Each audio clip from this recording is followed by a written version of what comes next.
নারকেল তেল আমাদের সবার খুব পছন্দের। চুলের সমস্যার জন্য একটি বহু পুরনো ঘরোয়া টোটকা হচ্ছে এই নারকেল তেল।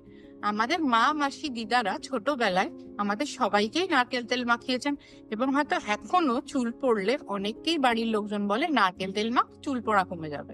আজকের ভিডিওতে আমরা জেনে নেব এই নারকেল তেল চুলের পক্ষে কতটা ভালো এবং কতটা ক্ষতিকর, কিভাবে নারকেল তেল ইউজ করলে আমরা এর সঠিক লাভ পাবো।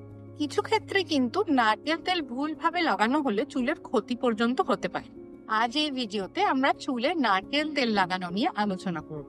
নারকেল তেলে এমন কি উপাদান আছে যার জন্য আমরা একে চুলের পক্ষে উপকারী বলছি? নারকেল তেলের মধ্যে আছে কিছু fatty acid esters, saturated fatty acid, যেগুলো আমাদের চুলের চারপাশে একটা কোটিং তৈরি করে ময়েশ্চার লক করতে সাহায্য করে এবং এর সাথে একটু ভিটামিন ইও আছে যা অ্যান্টিঅক্সিডেন্টের কাজ করতে পারে। নারকেল তেল চুলে কিভাবে কাজ করে? আমাদের স্ক্যাল্পে চুলের রুটস আছে, স্কিনের তলায়। এই রুটস থেকেই আমাদের হেয়ার বা চুল গজায়।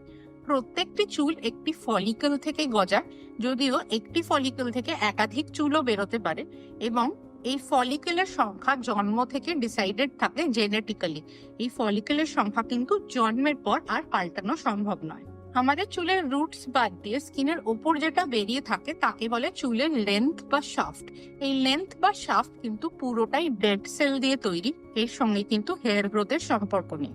এই হেয়ারের লেন্থ বা শাফট কিন্তু চট করে ড্যামেজ হয়ে যেতে পারে খুব সহজেই পলিউশন থেকে বা স্ট্রেস থেকে, এবং যেহেতু এর মধ্যে কোনো লিভিং সেল নেই, এগুলি কিন্তু নিজে থেকে রিপেয়ারও হয় না।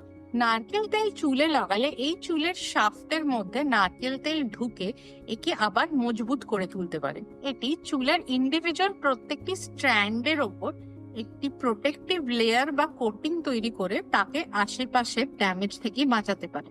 এগুলি আমাদের চুলের শাফটকে হাইড্রেটেড রাখতে সাহায্য করে, ডাস্ট বা পলিউশন থেকে বাঁচায় এবং ঘষাঘষি হয়ে জট পড়া বা ছিঁড়ে যাওয়া থেকেও আটকাতে পারে। তবে নারকেল তেল কিন্তু আমাদের স্ক্যাল্পের ভিতর স্কিনের তলায় ঢুকতে পারে না, সেই জন্য নারকেল তেলের হেয়ার গ্রোথের ওপর কিন্তু কোনো এফেক্ট নেই। নারকেল তেল তাহলে চুলে লাগালে আপনি কি কি লাভ পেতে পারেন?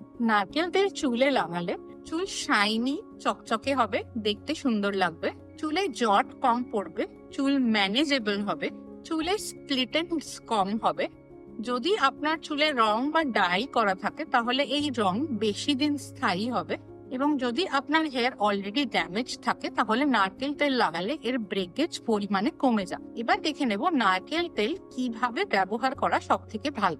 নারকেল তেল ব্যবহার করা উচিত স্নানের 1 থেকে 2 ঘন্টা আগে, চুলের গোড়া থেকে আগা অব্দি। এর ফলে এই তেল চুলের শাফটের মধ্যে ঢুকে একে স্ট্রং ও হাইড্রেটেড করে তুলবে। যদি আপনার হেয়ার খুব বেশি ড্রাই ফ্রিজি হয় তবে আপনি শ্যাম্পু করার পরে বা ধোয়ার পরেও চুলের লেন্থে খেয়াল রাখবেন, রুটসে নয়, চুলের লেন্থে কন্ডিশনারের সাথে বা কন্ডিশনারের বদলে নারকেল তেল ব্যবহার করতে পারেন। নারকেল তেল লাগানোর সময় কি কি করা উচিত নয়? চুলের গোড়ায় অর্থাৎ স্ক্যাল্পে নারকেল তেল খুব জোরে ঘষে মাসাজ করা উচিত নয়।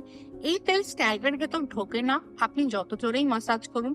বরং যদি বেশি জোরে ঘষাঘষি করা হয় তাহলে তার ফলে চুল ছিঁড়ে যেতে পারে এবং চুলের গ্রোথ কমে যেতে পারে। নারকেল তেল চুলে লাগিয়ে ওভারনাইট বা দিনের পর দিন রেখে দিয়ে কিন্তু কোনো এক্সট্রা লাভ নেই। এর ফলে বরং স্ক্যাল্পে বিল্ড আপ হয়ে ড্যান্ড্রফ জাতীয় সমস্যা দেখা দিতে পারে। চুলকে পুষ্ট করতে স্নানের আগে 1 থেকে 2 ঘন্টা নারকেল তেল লাগানোই যথেষ্ট। অত্যধিক অয়েলিং কিন্তু চুলের পক্ষে ক্ষতিকর, সেই জন্য প্রতিদিন খুব বেশি করে নারকেল তেল ব্যবহার করা উচিত নয়। সপ্তাহে 1 থেকে 2 দিন আপনি নারকেল তেল ব্যবহার করতে পারেন, তাও যদি আপনার হেয়ার খুব বেশি ড্রাই ফ্রিজি না হয় তাহলে একসাথে অনেকটা পরিমাণ ব্যবহার না করে কয়েক ফোঁটা ব্যবহার করলেই যথেষ্ট। আপনার চুল যদি খুব পাতলা বা থিন হয় তাহলে শ্যাম্পুর পরে নারকেল তেল ইউজ করা উচিত নয়, কারণ নারকেল তেলে চুলের ভলিউম বাড়ে না, বরং আরো পাতলা দেখায়। নারকেল তেল আমাদের চুলের অনেক উপকার করে, কিন্তু এমন কি কি জিনিস আছে যেগুলো নারকেল তেল করতে পারে না, তবুও অনেকে বিশ্বাস করেন যে এই উপকারগুলি নারকেল তেল থেকে পাওয়া সম্ভব। প্রথমেই বলবো, নারকেল তেল কিন্তু চুলের রুটসে ঢুকতে পারে না, অতএব নারকেল তেল লাগিয়ে নতুন চুল গজানো সম্ভব নয়। নারকেল তেল দিয়ে চুল মোটা করা সম্ভব নয়, চুলের ভলিউম বাড়ানো সম্ভব নয়। হেয়ারের থিকনেস কিন্তু জেনেটিক্যালি ডিটারমাইন থাকে, কিছু কিছু ওষুধ দিয়ে একে চেঞ্জ করা সম্ভব যদি খুব কমে গিয়ে থাকে, কিন্তু নারকেল তেল তার মধ্যে পড়ে না। ড্যান্ড্রাফ হলে কিন্তু নারকেল তেল দিলে আপনার ড্যান্ড্রাফ কমবে না। ড্যান্ড্রাফ আমাদের স্ক্যাল্পে তেল জমে ফাঙ্গাস দিয়ে ব্রেকডাউন করার জন্য হয়। অতএব আপনি যদি ড্যান্ড্রাফ হলে চুলে আরো তেল দেন, স্পেশালি গোড়ার দিকে বেশি তেল লাগান, তাহলে সেগুলি ব্রেকডাউন হয়, কিন্তু ড্যান্ড্রাফ আরো বেড়ে যেতে পারে। টাক পড়ে যাওয়া, বল্ডিং হওয়া বা মাথার চুল ফাঁকা হয়ে যাওয়ার সমস্যাতেও কিন্তু নারকেল তেল কাজ করতে পারে না। এমন কিছু কিছু সিচুয়েশন আছে যেখানে নারকেল তেল আপনার ব্যবহার করা উচিত না। আসুন দেখে নি কখন কখন নারকেল তেল ব্যবহার করলে আপনার ক্ষতি হতে পারে। আপনার যদি স্ক্যাল্পে বা মুখে অয়েল গ্ল্যান্ড রিলেটেড কোনো ইনফ্ল্যামেটরি ডিসঅর্ডার থাকে, তাহলে নারকেল তেল লাগানো উচিত নয়, কারণ এর ফলে এই ধরনের সমস্যা বেড়ে যেতে পারে। এর এক্সাম্পল হচ্ছে ড্যান্ড্রাফ, ব্রোনো বা অ্যাকনে এবং সেবোরিক ডার্মাটাইটিস বা অয়েল গ্ল্যান্ডের ফাঙ্গাল ইনফ্ল্যামেশন। এইগুলিতে যদি আপনি তেল বেশি করে দেন, তাহলে কিন্তু ইনফ্ল্যামেশন আরো বাড়তে পারে, যার ফলে ড্যান্ড্রাফ বেড়ে যেতে পারে, ব্রণ আরো সিভিয়ার হয়ে যেতে পারে এবং নতুন করে ব্রেকআউটসও আসতে পারে। শুধু মুখেই নয়, এর জন্য কিন্তু ঘাড়ে, পিঠে বা বুকেও ব্রেকআউটস বা র্যাশেস আসার সম্ভাবনা আছে। তাহলে এতক্ষণ ধরে আমরা যেটা ডিসকাস করলাম তার মোদ্দা কথা হলো এই: যদি আপনার চুল খুব ড্রাই, ফ্রিজি হয়, তাহলে চুলের লেন্থে বা শাফটে নারকেল তেল ইউজ করলে আপনি খুব ভালো ফল পাবেন। আপনার চুল মসৃণ, শাইনি এবং মজবুত থাকবে। কিন্তু চুল গোড়া থেকে উঠে আসা, মাথা ফাঁকা হয়ে যাওয়া বা চুলের গ্রোথ কমে যাওয়াতে কিন্তু নারকেল তেলের কোনো রোল নেই। এসব ক্ষেত্রে নারকেল তেল লাগিয়ে আপনি কোনো এক্সট্রা লাভ পাবেন না। আপনার যদি খুব বেশি ড্যান্ড্রাফ বা ব্রণর সমস্যা থাকে, তবে নারকেল তেল লাগানো উচিত না। এই ধরনের আর কি প্রোডাক্ট নিয়ে আপনারা ভিডিও চান, কমেন্টে আমাকে জানাতে পারেন।